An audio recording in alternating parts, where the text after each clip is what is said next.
this meeting of the Committee on Council Processes to order for Monday, November 10th.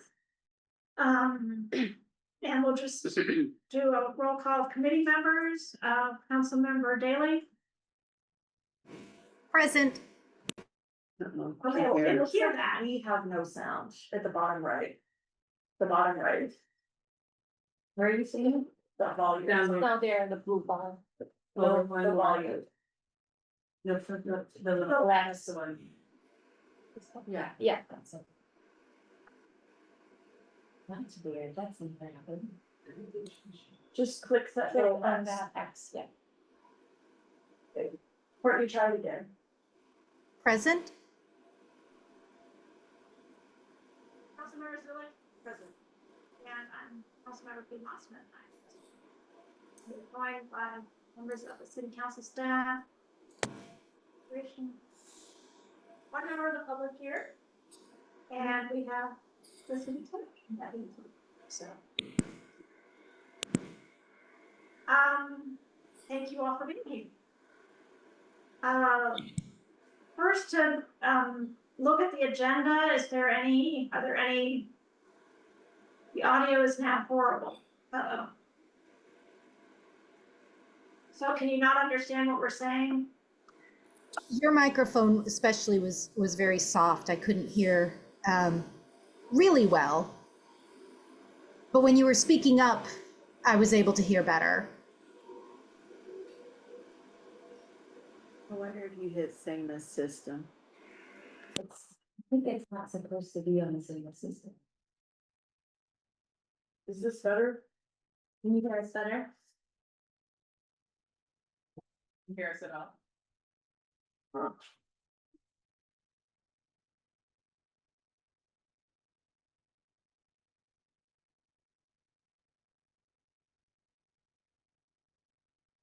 So is it worse now for me?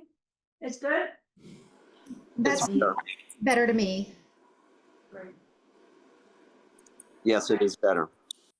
Okay, good. All right, so any revisions to the agenda from committee members before we begin? Yes. I do think we should talk about our ability to actually meet during the day. Because it has been clear that many of us have had scheduling issues because of it. So I think we should have some level of discussion. Yeah, I was thinking that too, that we need to reconsider the meeting. Because I was told when I first got on this committee that we would be meeting at night. Oh. Did I tell you that? No. Okay. Actually, President Nicholas, she said that there were 3 out of 4 of us who have full-time day jobs. So coming into this, I was expecting not an interruption to the workday. Okay, I put that on the agenda, so thank you. We will talk about that. And if it gets close to the end of the meeting, just remind me. Okay, any other adjustments to the agenda? All right, so moving on to old business, the city residency requirement for service on boards and commissions is something we've talked about extensively at the last meeting. Okay. And I included a document here where I tried to summarize what we had learned from the research that council staff and Deputy Clerk Crossley have worked on, and just to try to narrow down what we might consider as far as membership from outside the city limits. So if you look on page 2, there's a list of boards and commissions that do not control city funds, do not currently allow non-city residents, and are not limited by state code to only city resident membership. So you'll see that there are 11 listed there. Although there are some notes by a few of them. And then these are just my thoughts. below where I thought these maybe would be appropriate to have, membership from outside the city limits. But I want to, of course, discuss that with you all. So that leaves 6. If we look at the updated research document that, Christine Chang provided, thank you. At the end, she did add, a recommendation to look at. I think there were 4 on your list.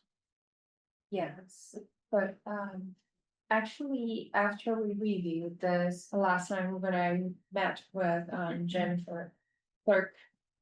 Also, we talked about especially the art commission that's actually with city fund and. So that I did a little update on the research document as well. It's in red. I believe it's in the second page, yeah. Of that research, page 5 of the packet. Yeah, so that's an update, so, and also a recommendation from, I believe, the mayor's office, from Julia's, we talked about this. And, initially, we talked about, working on a Google form and then collect some information from some boards and commission regarding their thoughts on whether they want to, add an advisory seat or how they would like to proceed with this, and I believe, Clerk Crossley has some further, information regarding that. Yeah, so, thanks Christine for that. Julius and Christine and I sat down and talked about these questions that we would send out to the staff liaisons, to the 4 that were identified as potentially having the council, or I keep saying council, the county advisory seats. So there were a list of questions that we sent out, and I was a little surprised at some of the responses that we had here. So I'll just share that with you all here. The first question that was asked to everybody was, does your commission have city funds that you allocate to groups and organizations? Majority of that was yes, as we have outlined here and as Christine outlined earlier, and then there was one response that was a no. Does the work and mission of your commission extend beyond into Monroe County? Please explain.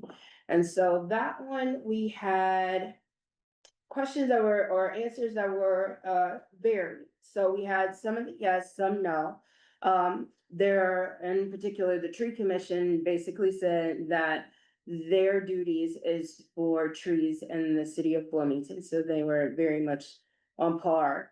But everything else had said, you know, while we do focus primarily in Bloomington, however, the work that the commissions all have been doing has been getting some interest and from county people, and county people have been going to some of these events and meetings that are put on by some of these commissions. The next question is, should your commission focus only on the work within Bloomington? Again, one commission in particular, the tree commission, had mentioned that, again, their primarily role is just based within Bloomington, so they were inclined to say no.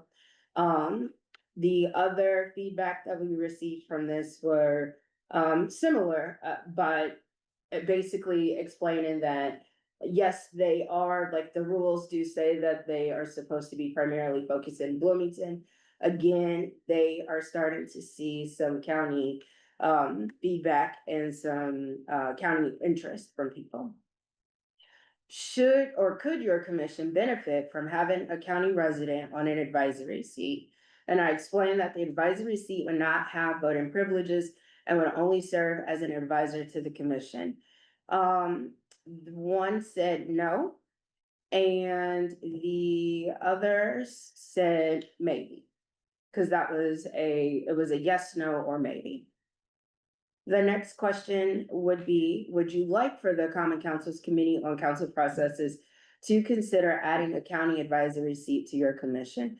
And as you can imagine, since those were similar questions there, we got the same responses. with one no and maybes there. Do you believe, because we had talked about in previous meetings, that maybe if we do add the advisory seats, that we could possibly look at condensing some of the seats that are on the, already on the boards and commissions? And so the question next was, do you believe that the number of seats for your commission should be reduced? We got no. And then we got a couple of maybe. Or actually, excuse me, we got majority no and one yes. The person that had said yes was the liaison for the environmental commission.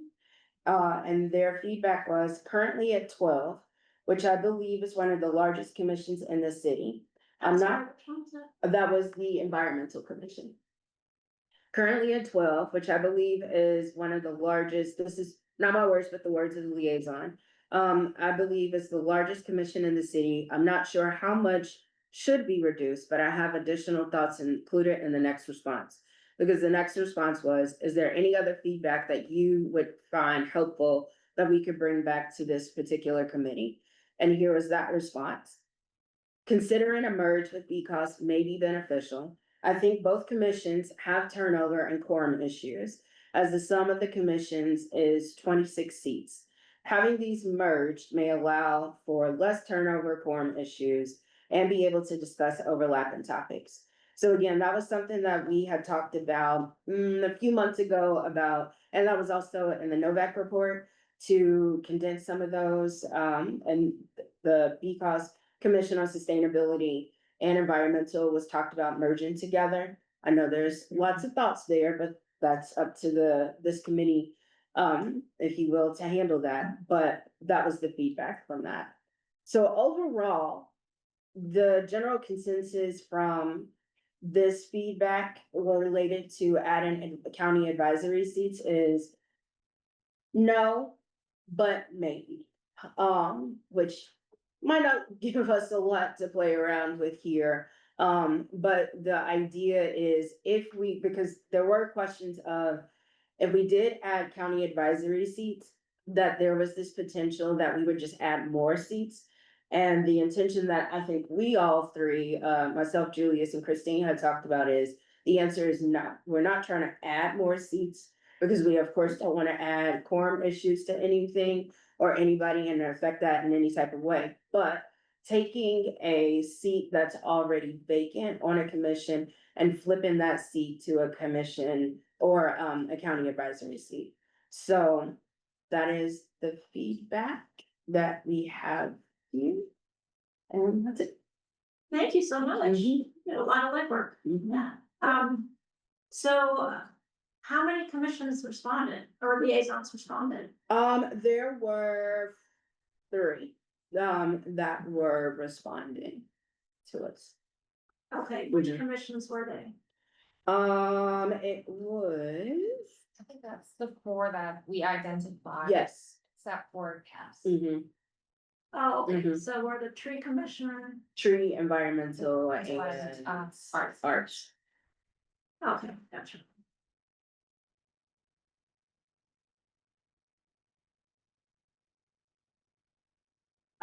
Yeah, the tree commission, I figured that really has to do with Bloomington street trees, so that should be just Bloomington. I'd love to get feedback from Courtney and Sydney on, what they think.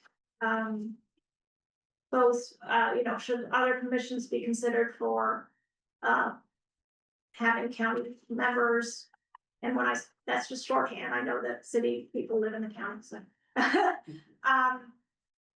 Should other commissions be considered for that, and how do you react to the information we just gained from Jen?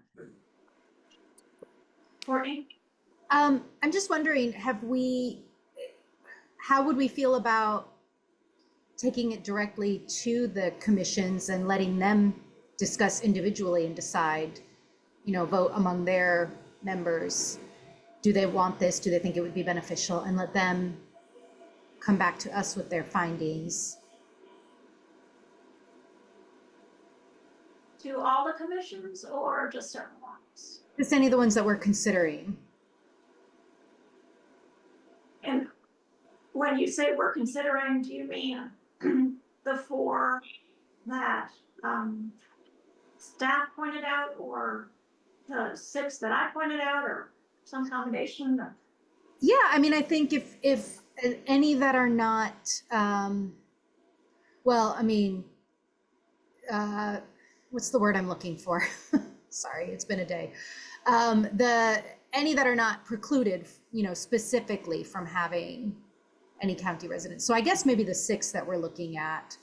I mean, I think we could, although eliminate, for example, the tree commission, because we established that's just Bloomington. I don't have a specific proposal list. I'm just talking in general right now. Is that a route we would want to go in terms of gauging from them the usefulness? Yeah. That does make sense to me. I certainly don't mind. I do just want to push back a little bit on the Arts Commission though, because the county doesn't have an Arts Commission. And I quite frankly don't think art has borders. So I would advocate that county residents should be able to be on the BAC and to expand that eligible for grants from the BAC. That's my take on it, especially because I think that we're a city, but we're located inside of Monroe County, and we should take opportunities to not only collaborate with the governments, but collaborate with the residents as well. And I do think that Monroe County residents should feel that the city of Bloomington is their partner, even if it's not their representative. So did I understand right that, so you would be in favor of allowing county residents to serve, but also to apply for the grants? Yes.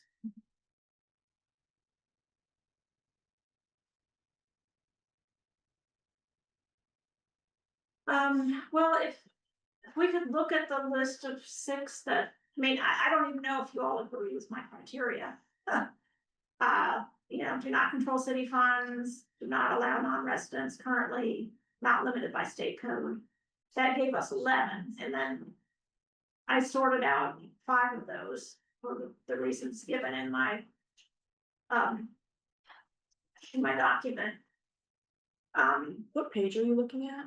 I'm looking at page 2 of our packet. Oh, okay. Oh, it's too far down. Okay.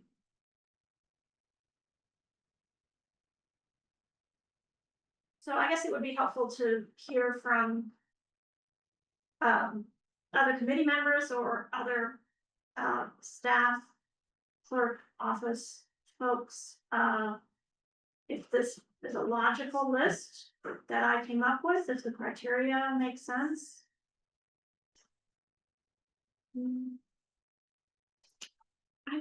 So I do not have the BAC on. Yeah, I think we should even expand it to like the Commission on the Status of Women and the Commission on the They are Status of. allowed. Okay, great. Great. Yeah, women, Hispanic and Latino affairs already have. Fabulous. Thank you. I think there's just some of those that already had like county appointments, for example, Martin Luther King Birthday Commission. That one, I believe there's, county, Monroe County government.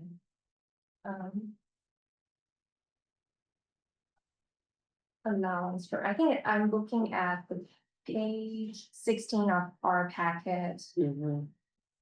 I think the current qualification that we have in our code already mentioned, county government.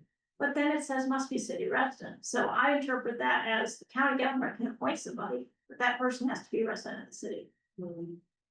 I think that's, I can't remember. I can recall last time when I talked with Jennifer about this. We had a discussion that it's currently allowing. It honestly kind of leaves the door open because as it looks right now, when you look at it, you know how some seats will say MCC, which is Monroe County Commissioners or County Council, listed and on board. This one, even though, although that it, you know, code does state that, um, it calls for Monroe County government, there's really no appointing body from county government that appoints. That's actually not what it says, not what you're saying. Mhm. It says preference for appointment shall be given to persons belonging to Yeah. Monroe County government. Right. So I wouldn't classify that as a Monroe County resident necessarily. It's a person who works for. Right, but then the next Right. sentence said it must be city resident, so it Right. could be somebody who works for the county government, Right. but Mhm. must reside in the city. Mhm. That's fine, but I'm not a lawyer, so. Like that's separate provision on our code, so must be city resident, it's in the general provision, if I remember Correct. correctly, so that's Correct. including all the commissions and Correct. boards and Exactly. some other listed on that general Right. provision. But other than that, there's also a separate provision under our code that's saying, you know, this commission itself shall like have a preference for appointments under all these Exactly. different Right. categories. But yeah, so it depends. I think maybe back to the conversation regarding whether we should revise the general provision. And that's, I think, including in our discussion today. And honestly, the fixes that we probably did early this year with respect to Children's Commission, I believe the Commission on Hispanic and Latino Affairs, earlier this year, we changed Title II to allow those to say county residents. That's probably the intention that we probably should have did. Like thinking back in my mind, we probably should have did that for this one too. To make it clear. Yeah, I think it needs to be clear. Mhm.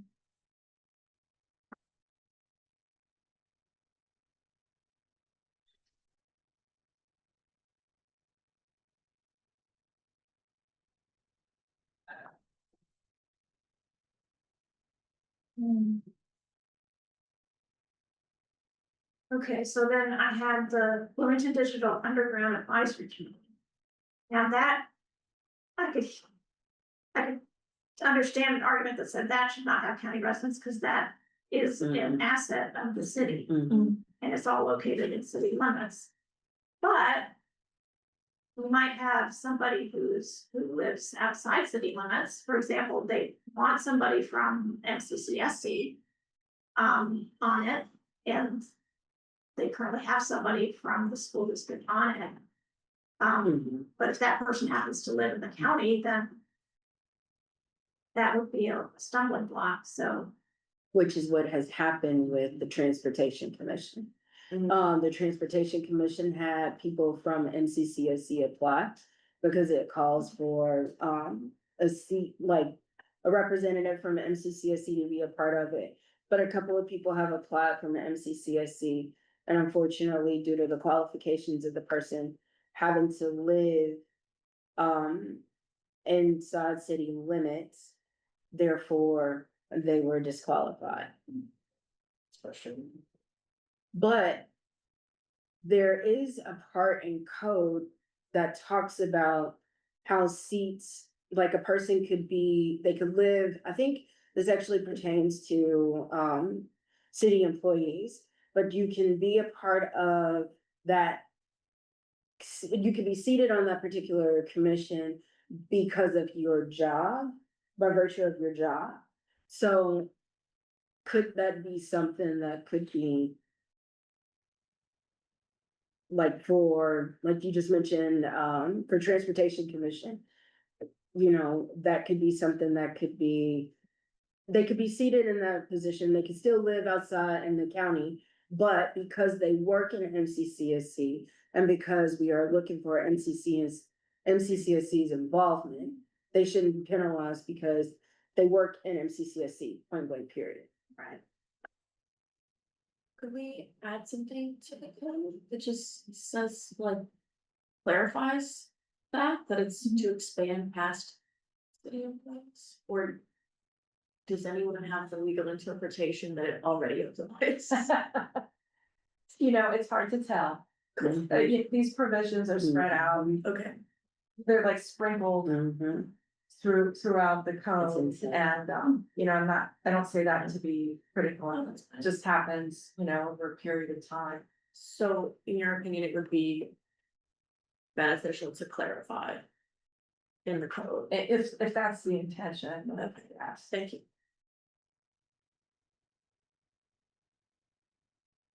And then, I think the CAS commission definitely could have Warner County members. That's my opinion. Of course, the staff wants us to sunset the commission anyway, so we'll get to that. Environmental Commission, we did hear from them, right? Who said that, wait, how did they respond to? Basically, it was more like a maybe. Their biggest thing that they really want you, the committee to consider is condensing them with BCOS.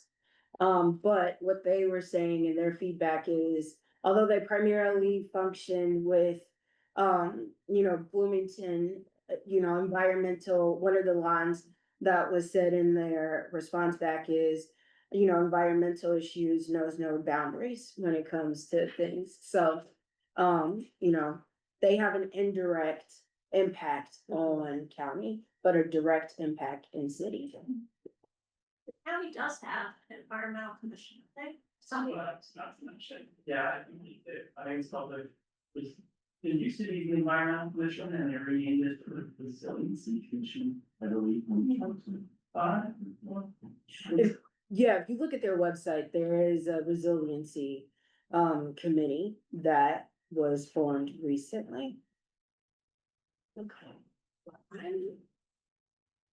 I would be hopeful that if we were to open up environmental commission to the county, that maybe in the meantime, while we're trying to assess a potential merger between BCOS and the environmental commission, that opening up the seats to county residents might ease some of the core issues that they've been having. That would be my expectation, just in terms of ripple effect, that appointing county residents to the environmental commission would ease up some of the quorum requirements. But I also, 26 seats, wouldn't mind a merger, but they do accomplish different things, and so I think we would have to be very, very deliberate in the context of a merger to identify what a new commission's responsibilities were. So the EC has 12 seats.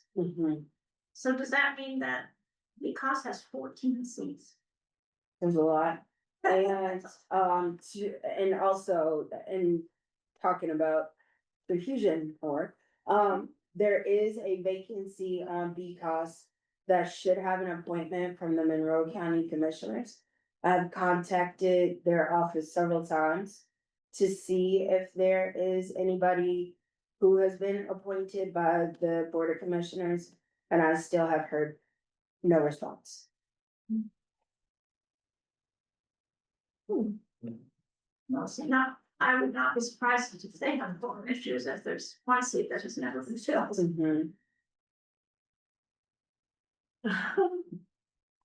It's not their priority.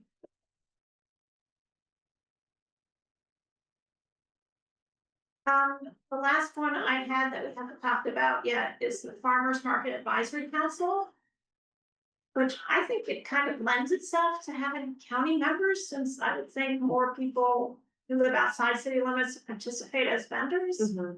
I would imagine as well, Yeah. given the space it requires to have a farm.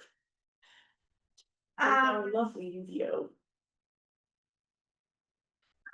So I guess I would start by asking Parks about that, since they oversee it. And actually, I think the liaison and I have had a conversation about this before, related to this, and I think there's confusion. Because again, this doesn't really there's nothing in code that says, you know. You have, well, besides the general provision. But there's nothing specifically to their advisory council that says. Anything that excludes county people, but I think their interpretation. And from our conversation with the liaison is that. Farmers definitely live outside the city, so that would be a no-brainer. That one's interesting. There's customers, food and Mhm. beverage artisan, and then vendors. How specific. Interesting. What, Yeah, so vendors probably on there living in the city limits.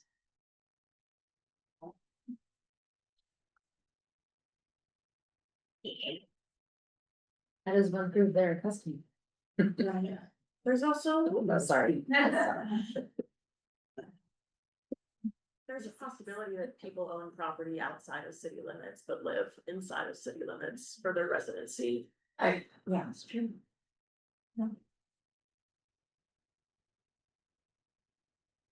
So,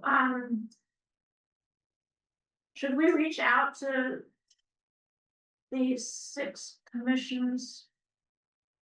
Well, maybe not caps, because we're gonna have another conversation about caps later. To the commissions themselves, the other 5, and ask them what they think about yeah, opening up to non-city residents who live in the county. And for transportation, we can be specific and say, look, we want somebody from MCCSC. Those people don't live in city limits. Because I do like Courtney's idea of asking them, I mean, not just the liaisons. there's only 6. We could individually go to those meetings and talk to the commissioners ourselves and just say like. Hey, not asking you for a formal vote or anything, but. In your opinion, since we're here in person, would you prefer this? Would you not prefer it? And we can kind of build consensus. Amongst the commissioners and better understand their personal points of view. If everyone's willing to do that, I'm happy to take to them. Sounds like a good idea. What do you think, Courtney? Yeah, I'd be fine with that. That's a good idea.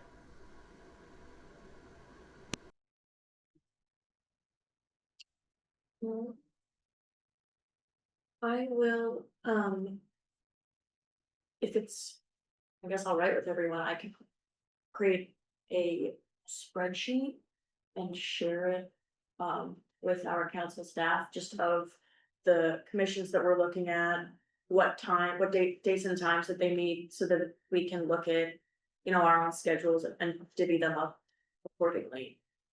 And I'll send it to staff to send out, if that works. Yeah, that's fine. Great, thank you. Thank you.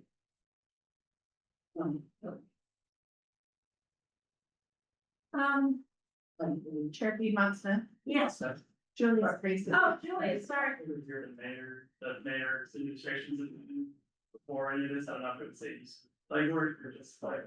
Oh, yeah, I mean, have you talked to? I have. Yes. Okay. Come on up and give us the skinny. Yeah, I mean, it's pretty current, it's just like, the administration's generally sort of hesitant to add county seats, just because of added potential administrative burden from keeping track of who's a county resident, who isn't.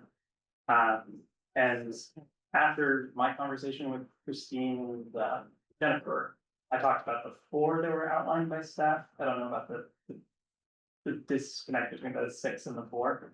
But there are a few like individual, sort of, what's the term I'm looking for, reasonings behind, it's like, being against county seats on these boards and commissions. I guess I could just go through them, just so you guys can have a context of where the administration is kind of coming from. Sure. The BAC for one it's mostly because of the city dollars, just city funding goes to city residents is sort of the logic there. just not seeing a benefit of county representation. And the environmental commission is essentially what the liaison sort of already said, they're already very big, hard to keep staffed. And I think, I didn't specifically mention this, but I think that the administration is open to merging those as well. I know that's the ongoing position, okay, yeah. And then the tree commission was mostly, I think, just. They were already recommended to be disbanded by Novak, so sort of the Novak report, is that not? The tree commission. Is that wrong? That's what I was told. Oh, maybe they were talking about.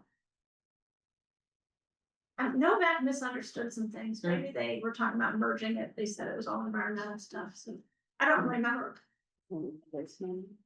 Huh, well, okay, I believe that's in there. Our conversation was a while ago, and I think I looked at it afterward, but I don't know, I can't remember now. Anyway, I'm not sure if that gives any additional context, but just sort of. The administrative burden is sort of a sticking point of general opposition, but just something to keep in mind that we're adding these. That was all really. Okay. And Would, us, hold on, I have to respond to that. I would not say that administrative burden is a worthwhile reason to not do something. Yeah, That's all I have. Like, that's not a compelling argument for me. I think it's just the notion of changing things, if not given a major benefit. Is sort of where the administrative burden is a hurdle. I think the benefit is clear. This is about representation. Right. But I just in general of saying, for instance, the art commission, there's an additional con of the city funds going to. You know, city residents is sort of the intention behind that. Okay. That's all that. the administrative burden, I wanted to check with Jennifer, because. I mean, you're the one who does a lot of that administrative work and onboard and all that. And that's my job. Yeah, so. It's nothing different that I'm not doing now, where, you know, we look at the application, we see whether or not. You keep track of it by way of looking at the application, and. You know, making sure that this person that is getting there, would be a county seat.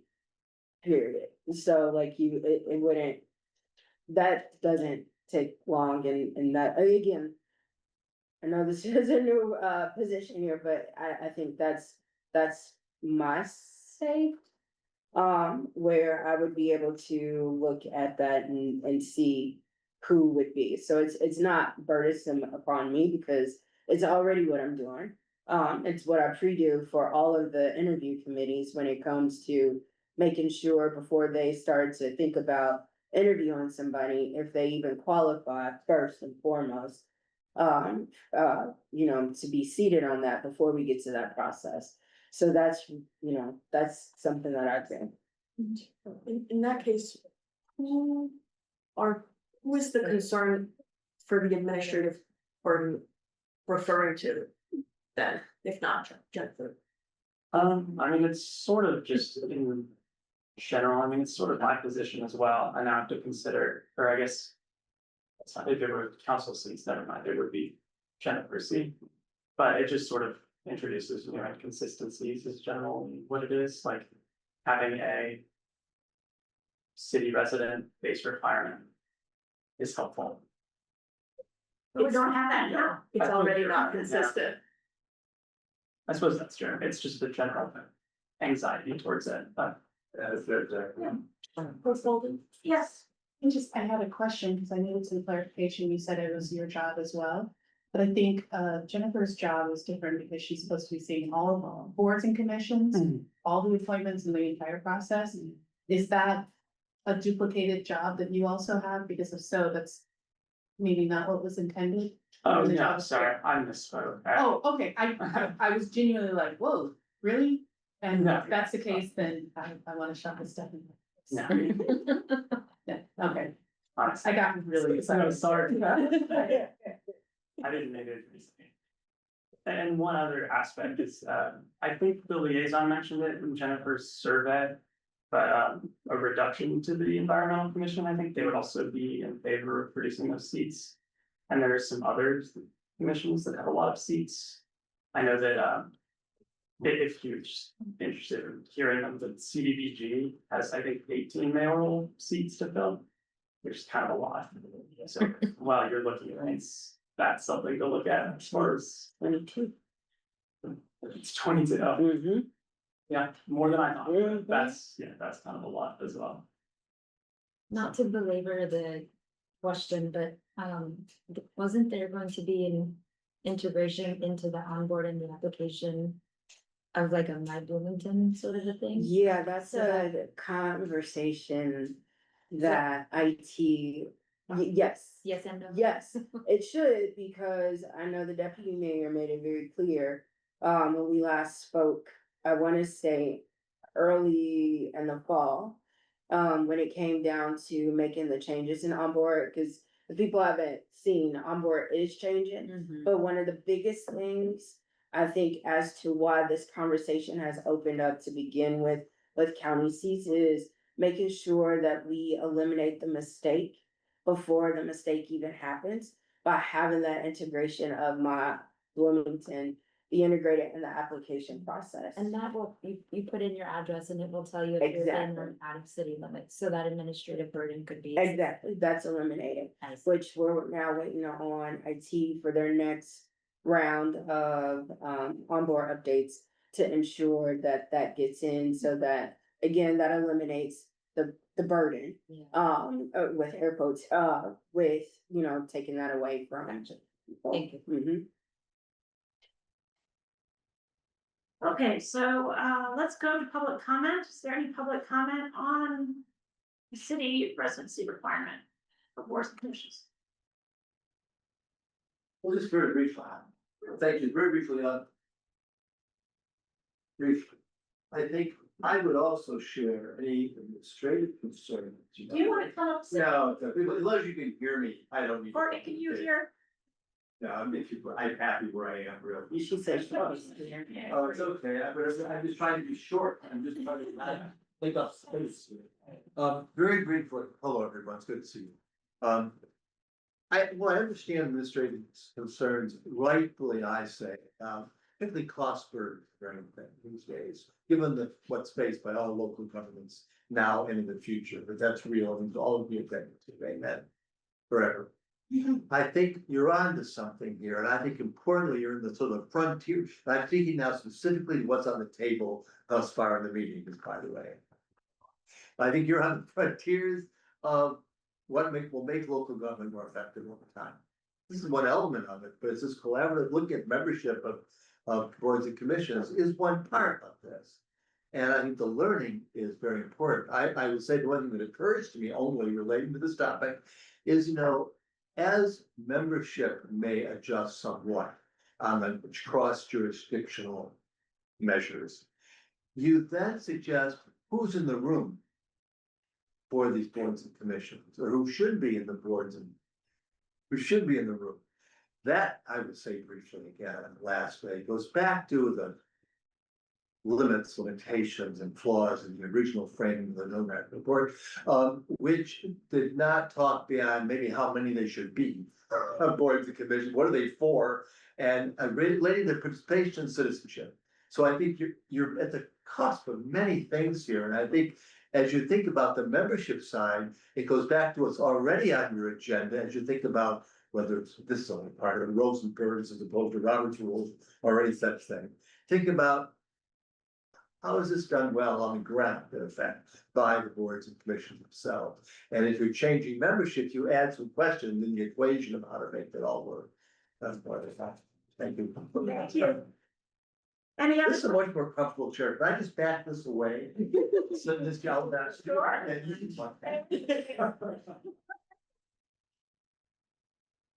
Any other public comment?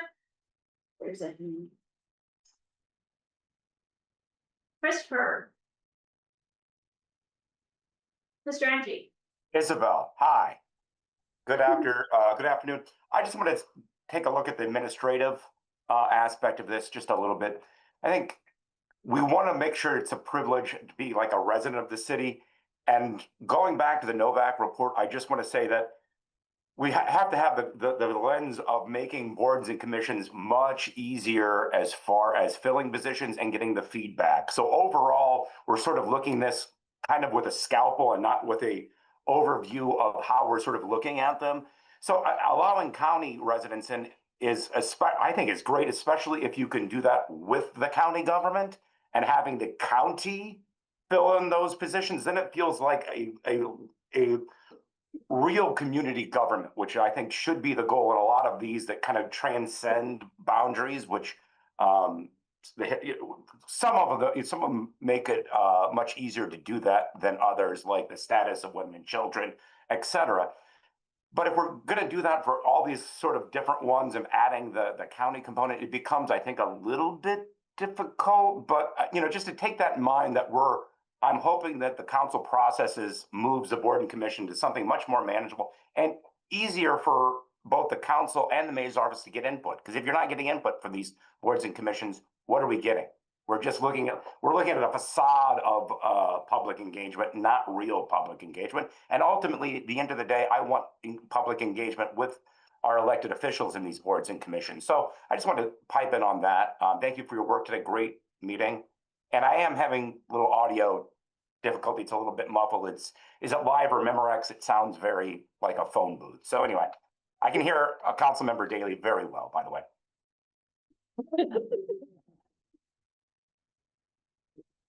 Thank I can you. hear you very well too, Mr. MG. Thank you. But in contrast, Councilmember Daley is very quiet here in the room. There we go. We bumped her up. Okay. So we have still a lot on the agenda. It's already 1:08. I wonder if we can do item 2B and then maybe skip some new business after that. Do the discussion of first reading stuff. Is that okay? It's fine with me. Members? So, moving the residency requirements in city code to a different section. I proposed, page 27, 28. I mean, it's very simple. Basically move almost everything in 2.08.020 to section 2.12.00. And I didn't vet this with council staff, so I don't know if there's some legal reason that we can't do it. But really, everything except for section 1 and section 13 under this executive branch general provisions is about boards and commissions, not about the executive branch as such. So I'm eager to hear feedback on this proposed change. I do want to reach out, of course, to the mayor's office. I don't want the mayor to think that we're taking things away from her office. But I wanted to run it by the committee first. Definitely number 13 we need to work on because that's includes budgetary information that all departments and divisions need to prepare annual budgets. But I am not familiar with, in actual practice, or the commissions preparing annual budgets. Maybe I just don't know about it, but that's something we can fine tune.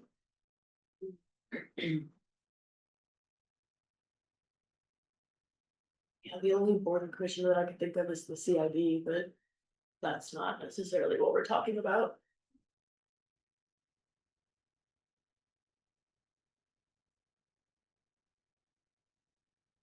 Any thoughts on this?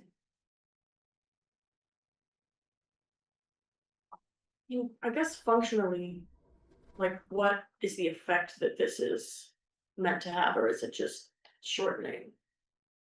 Oh, well, so the effect is that it moves it to the chapter that's entitled Boards, Commissions, and Councils, because it's all information that's relevant to boards, commissions, and councils.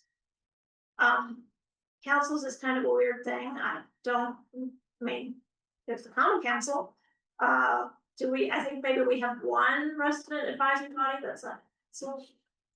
I don't know.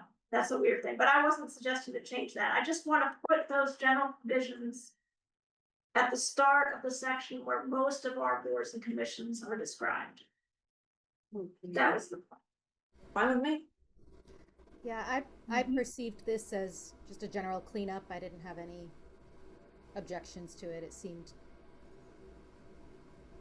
just cleaning up to me. I didn't think there was anything groundbreaking or alarming in here. Okay, good.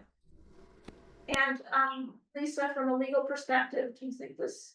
I mean, I will reach out to the mayor's office before we. And I can speak with the legal department as well to see if there's any reaction of concern in response to this. I think it makes sense to include this in the section on boards and commissions.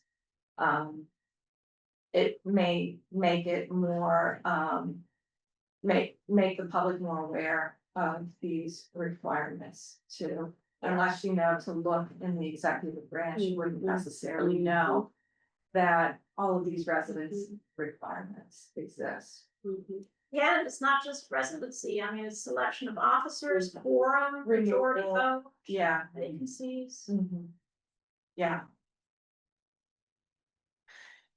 Okay, so I guess for the next step, I'll reach out to the deputy mayor and Lisa, contact the legal department. Correct. Go from there.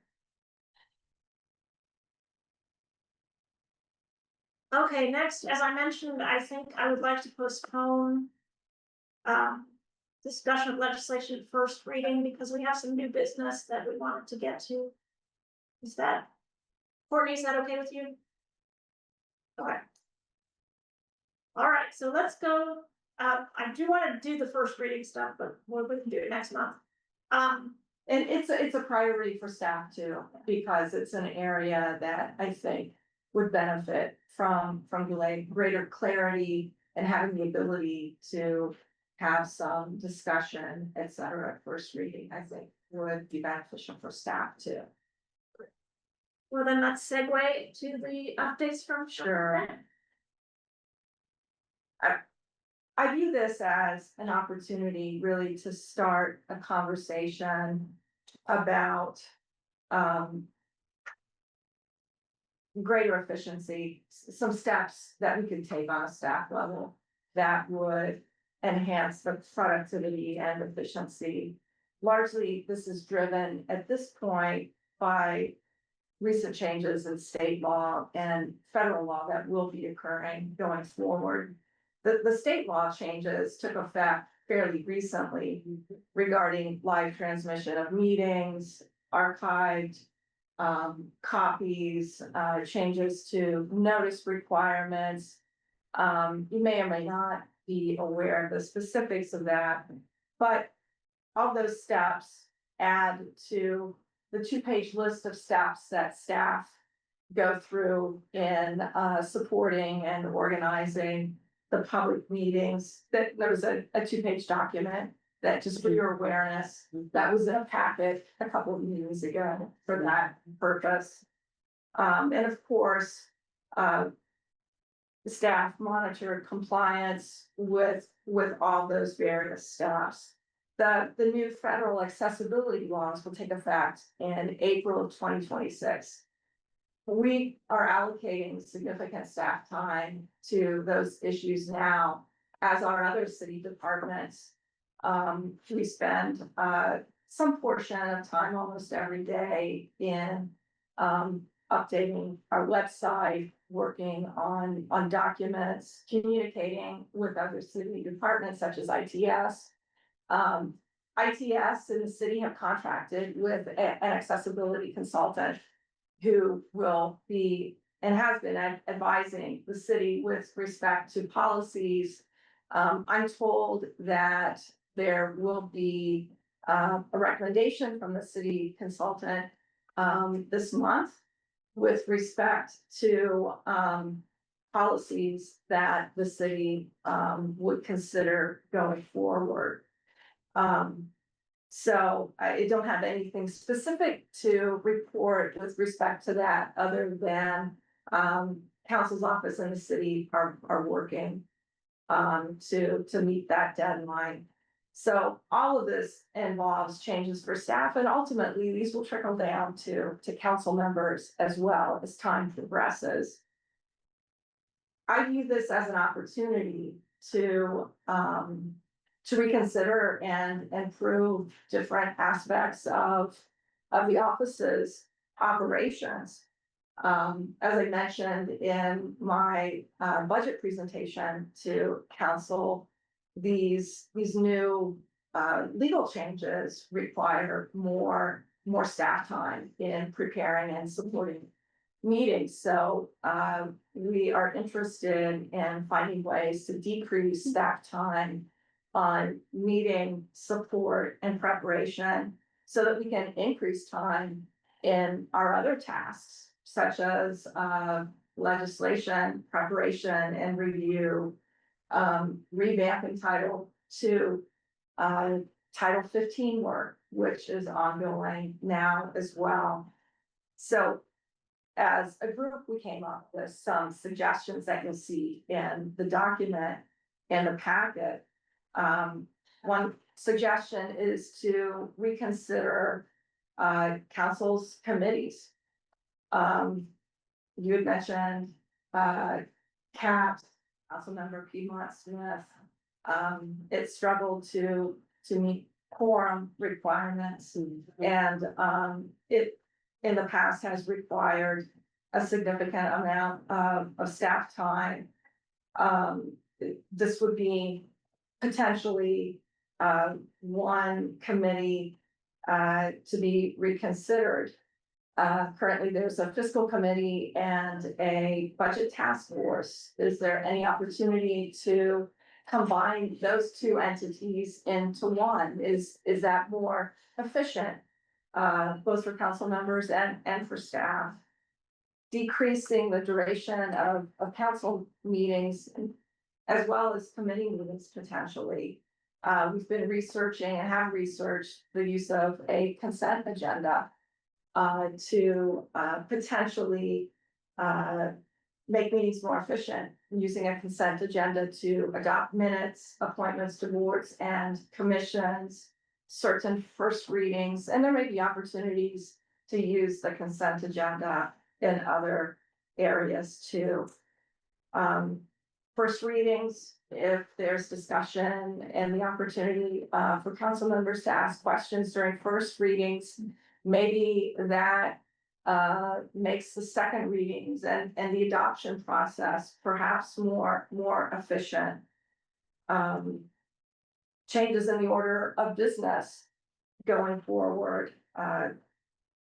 Would there be an appetite for presenting council reports or hearing reports from other departments at the end of the meeting to save staff time? I'm not thinking just of council staff, but city staff potentially, who maybe attend the meeting and wait for their portion for second readings. All right, how would that save staff time? Most of the reports given to us are also by staff. You know, I'm thinking as much about the actual legislation, the second readings. Okay. And because I think, and city consultants who maybe, like bond counsel, Reedy, who maybe come at the beginning of the meeting. And then, you know, sometimes it takes an hour to get through the reports before that really the legislation starts. So would there be any benefit in changing the order of that business? As of the way that council is currently structured, I would say definitely not, just given the fact that we go until 11 PM sometimes, and like, I don't think it's, number one, fair to ask staff to come back at that time. But also, we have in the code. It's written in that if one council member motions to adjourn, there's a second at midnight, the meeting automatically ends. I don't think that pushing the council report to the end of it would be structurally effective. Okay, Well, good. You should finish your presentation, then we can talk about these points. and then, But please finish your presentation. Yes. The final suggestion right now is establishing deadlines for council member submissions. Of materials. You know, that potentially could lead to fewer packet addenda, which take on staff time.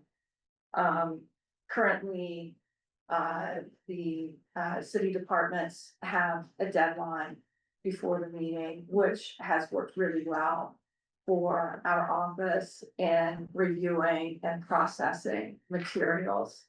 It would be helpful to have a similar deadline or attempt to meet a deadline for council members. Again, you know, I think accessibility will ultimately play a role. Once we receive recommendations, I think those recommendations will include, for example, suggested deadlines on when materials are submitted to council. I mean, one deadline that was thrown out was 2 weeks in advance of a meeting. So but again, we don't have any recommendation from the city's consultant or ITS at this time. So there isn't a need for action on this point, but I think it would help us streamline the meeting process if there were certain points when council members could submit materials to staff prior to the meeting so that they coincide with our normal packet addenda now. And then I wanted to highlight also that beginning in December for a period, we will go down to 2 full-time staff members, probably through maybe February, March of next year. So we're hoping to start Jack Hopkins earlier this year, maybe even in January. And get that underway before accessibility really kicks in. So our staff will be juggling workflow at the beginning of the year. And that also is kind of driving some of these recommendations to a desire to make the office more productive and efficient in light of that. Okay, well, thank you for that report. So I'll open it up to committee members. What are Sydney already gave some feedback on the change of the order of business reports at end of meeting, and I agree with what Sydney said, so we have record there. What are the other reactions to the recommendations here? I love a consent agenda. Love it. Yeah, we have talked about that before. It's. What would it take to create that? Oh, the county uses it and it works very well. Yeah, you know, I'd like to consider using it in a broader context, even than the county potentially. But you know, to council member Zulik's point, yeah, I'd like to get to a day where we're not having meetings until 11 o'clock. You know, and my hope would be that maybe if we implement or start testing some of these changes, there wouldn't be reports starting, even if they were at the end of the meeting, you know, at 10 o'clock at night. So some communities use consent agendas for reports as well. I don't know if that's something that interests council members or not, but maybe there are instances where reports to council could go into the consent agenda. In terms of implementing it, it would require an amendment to Title II. Council would need to adopt that. And the struggle that I see in the office is these new laws are requiring so much staff time in terms of meeting requirements that it's a challenge to find time to work on Title II, for example. To work on Title 15 or some of the other changes we talked about today. Really, the Bloomington Municipal Code needs attention.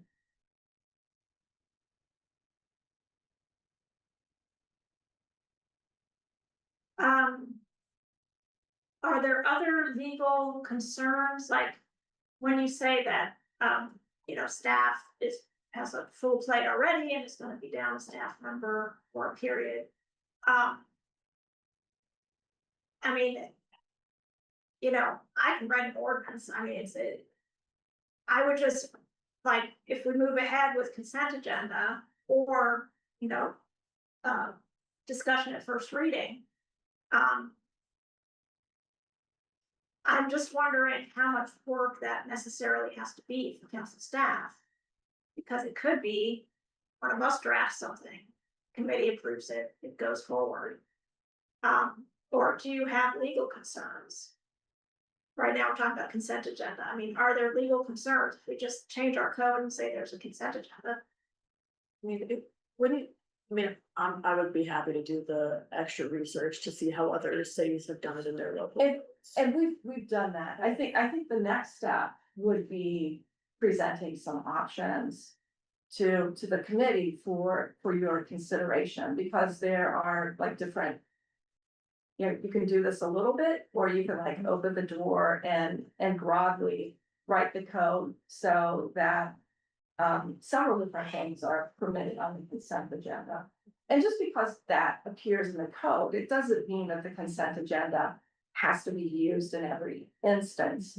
Generally, the provisions can enable one council member, for example, to say, oh, I really think we need discussion on that first reading. I'd like to pull it out of the consent agenda. Well, I mean, I'm happy to take that off y'all's plate. If you send me all the notes, I'm happy to come up with a couple different options and present it. Probably not at the December meeting, but maybe at the next one of the new year. Yeah, and what you have. If you're willing and interested in this, it might be beneficial to sit down and like walk through some of the research together. Sure. Because we've accumulated, a significant amount.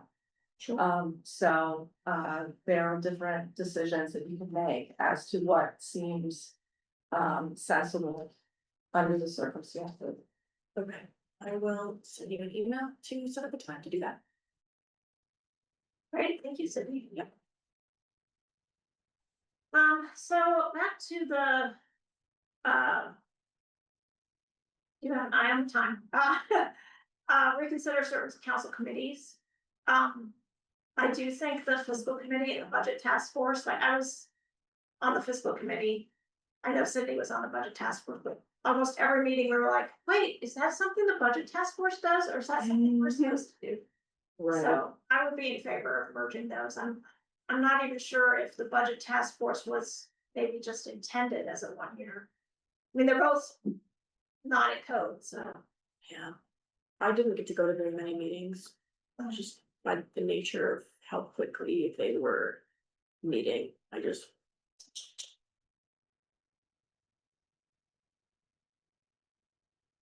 But I would agree. I do think that as long as there's a representative from the mayor's office and the clerk's office, that, it would be fine to merge them. Yeah, for the fiscal committee, the membership is just council members, but our controller has been attending all the meetings. Which I much appreciate, and I expect she would continue to do so. The deputy mayor has attended some. So, yeah. It might be if we wanted to keep the goals of them separate. I know that one of them was focusing on like process and the other one, like the process of the budget compared to what I thought the council committee was doing was identifying budget priorities. That may not be what happened. Right. But it might be, if we were to merge, it might be helpful to identify, hey, this meeting is for process and this meeting is for priorities. So that, you know, it's the same people working on the same thing and everyone has the same access to information. But one time you're focusing on, hey, this is the process that we're working on versus these are our budget priorities. We will be starting on budget priorities of the December council deliberation session.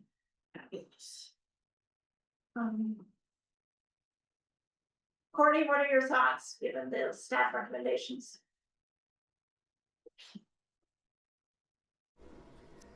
I mean, it was eye-opening, and I hear a lot of what was said. I think one concern that I have, I mean, I understand the concern about the timeline, especially with like addendums and stuff being thrown in constantly at the last minute. I know that's a lot of work. I don't see how that cannot be happening though, given the timeline of when we get our packets. So I don't know if we then want to revisit the idea of maybe when we're getting the packet information, because most council members are not reading their packets until, you know, Sunday night, you know, coming out on a Friday. We're not going to sit down on a Friday night or a Saturday night, most likely, and look at them. So probably Sunday evenings, Mondays are when most are looking at them. And then time to reach out to the interested parties, right? So then an addendum is or an adjustment, right? Amendment is the word I'm looking for, is naturally going to happen very last minute. So then I think if we want to readjust those timelines, we need to look at the bigger timeline overall. I'd be interested in doing that, but just to point that out, that I think that kind of goes along with that then. Good point. And is that mostly on resolutions that you're concerned, like we get the resolution on a Friday and then we don't have time to read it till Sunday night or Monday, and then it's on the Wednesday schedule? Because for ordinances, we should be looking at them first reading. Exactly. is There's anyone a first actually reading asking and questions? then you have time for the second reading. Sorry. Yeah.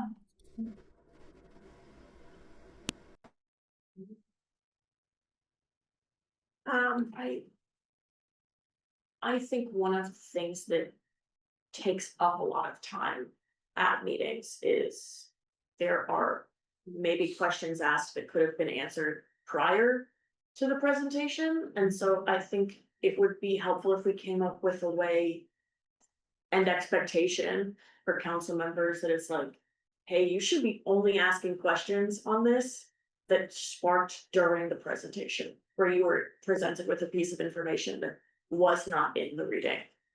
Other questions should be asked prior.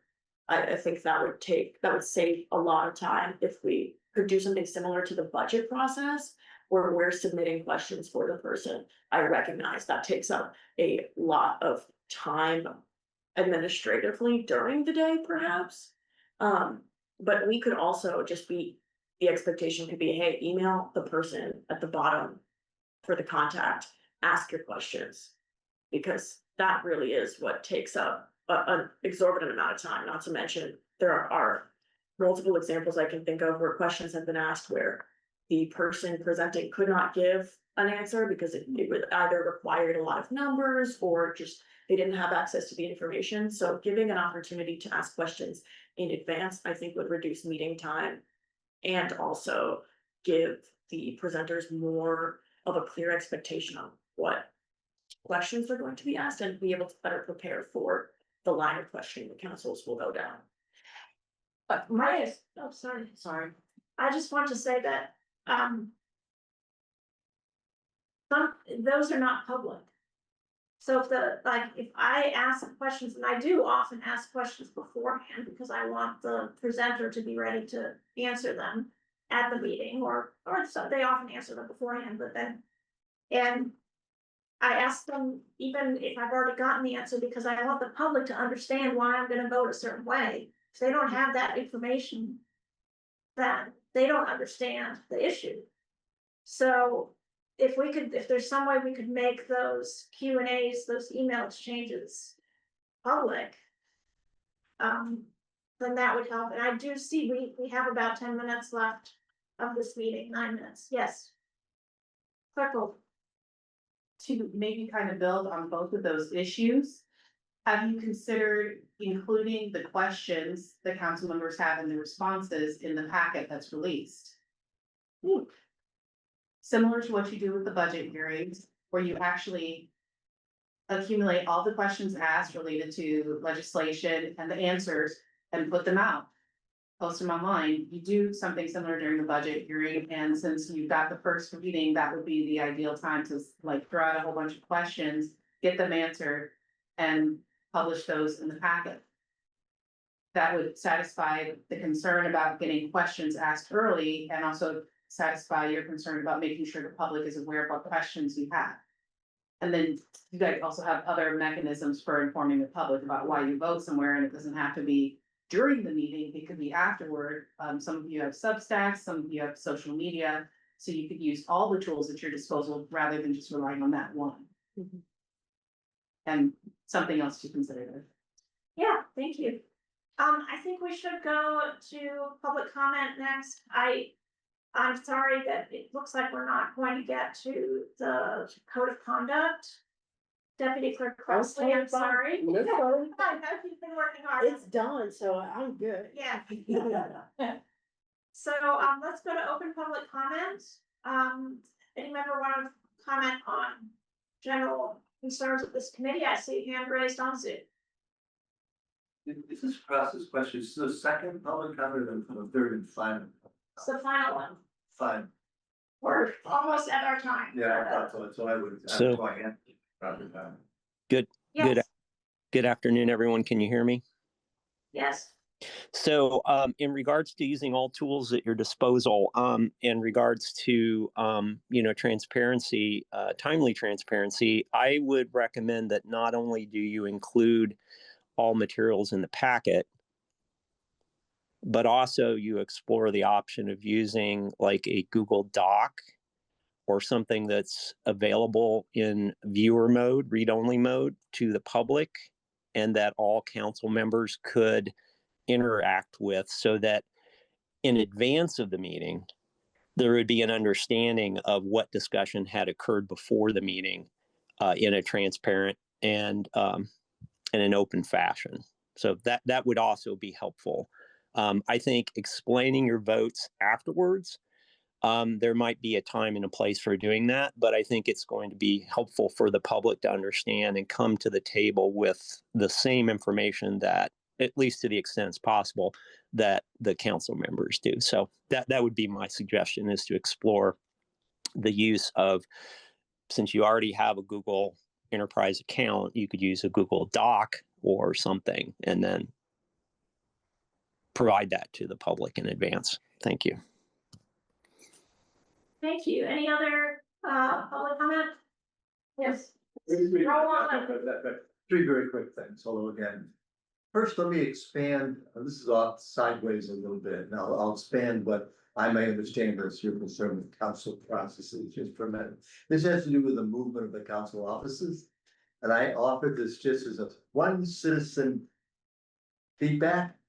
As a citizen also was involved, remember the city of Bell in California when there was that big horrible thing with a lot of corrupt officials? Not the example here, I'm not talking about that part of it. But there was, all these people went to jail for stealing a lot of public money. But I worked with the League of California Cities, and one thing we did after the fact went down to facilitate some public meetings. And one of the things the public said was how the city hall had been so closed up, there were curtains over the windows, you couldn't see it.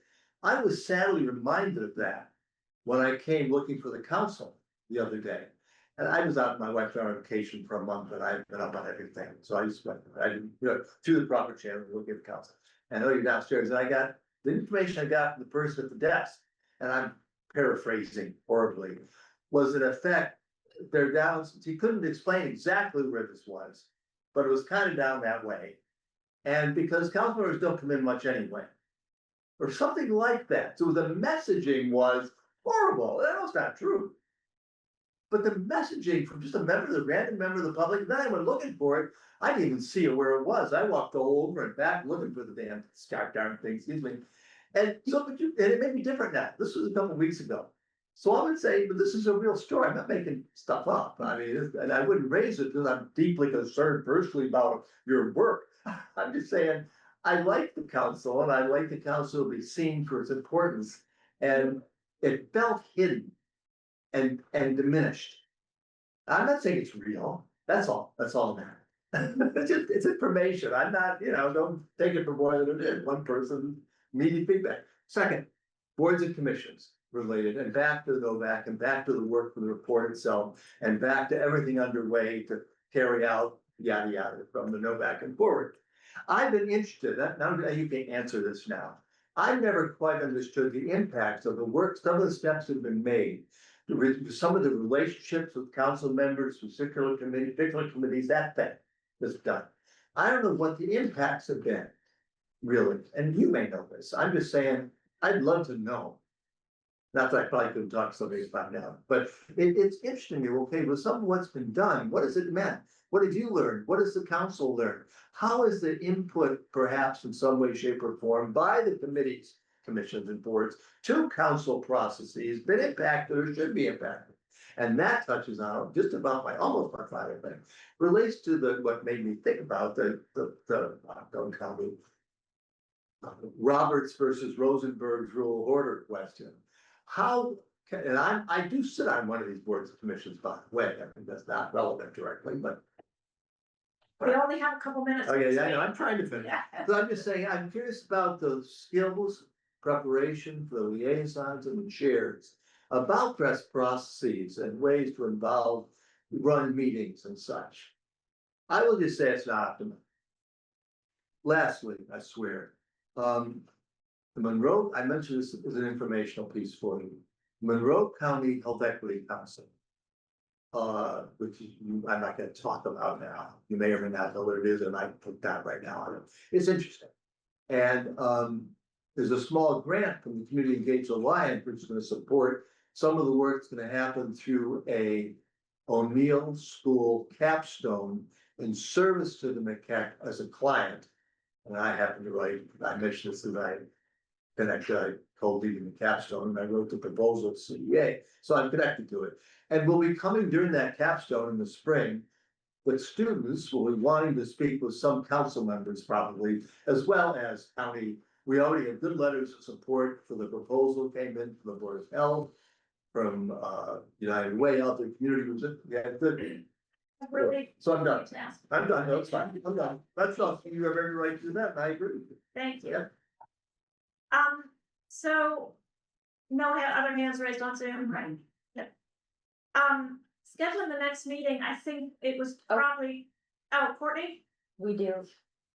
Oh, Christopher okay, had his hand raised. well, we, really running out of time. I mean, he can. I'll be quick, Isabel. I'll second Lisa's. I think the consent agenda is great.